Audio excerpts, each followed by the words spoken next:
দর্শক, এই মুহূর্তে সচিবালয়ে যেতে চাই। আমাদের সহকর্মী শারমিনরা যুক্ত হয়েছেন, কারণ পুলিশ সংস্কার কমিশনের প্রধান কিছুক্ষণ আগে গণমাধ্যম কর্মীদের সাথে কথা বলেছেন সফররাজ। আমরা তার বক্তব্য শুনবো আমাদের সহকর্মীর কাছ থেকে।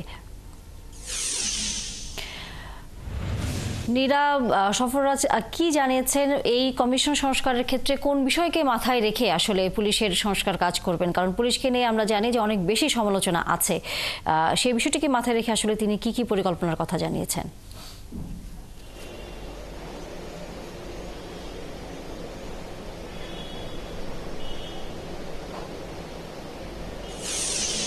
একদমই তাই, কারণ আপনি জানেন যে গেল মাসের মাঝামাঝি সময়ে যখন সেনাবাহিনীকে ম্যাজিস্ট্রেসি পাওয়ার দেওয়া হয়, এরপরে তথ্য উপদেষ্টা যিনি রয়েছেন তিনি বলেছিলেন যে 2 মাসের জন্য এটি দেওয়া হচ্ছে এবং এই সময় পুলিশ রিফর্মের জন্য কাজ করবে।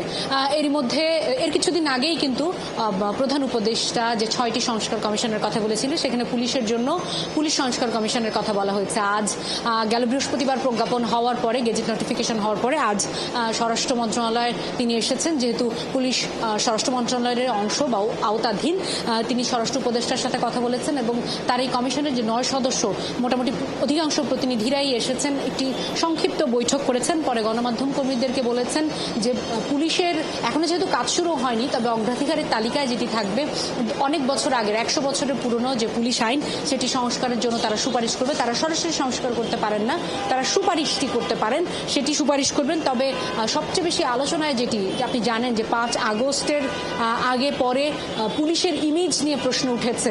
স্বরাষ্ট্র মন্ত্রণালয় একটি সময়ও বেঁধে দিয়েছিল পুলিশের কাজে যোগদানের জন্য এবং বলেছিল যে যারা যোগদান করবেন না তাদেরকে ক্রিমিনাল হিসেবে অবহিত করা হবে। সুতরাং পুলিশ নিয়ে যেহেতু নানা ধরনের আলোচনা, পুলিশের ইমেজ ফিরিয়ে আনা এই কমিশনের অগ্রাধিকার হবে, এমনটাই কমিশনের যিনি প্রধান রয়েছেন তিনি বলেছেন। তবে কি করণীয় হবে সেটি এখনো পর্যন্ত চূড়ান্ত হয়নি। তিনি বলেছেন অংশীজন যারা রয়েছে, গণমাধ্যম কর্মীদের কথাও বলেছেন যে প্রত্যেকের সাথে আলাদা আলাদা করে আলোচনা করবেন, আলোচনা করে প্রত্যেকের মতামত নেবেন এবং তার প্রেক্ষিতে সুপারিশমালা প্রণীত হবে।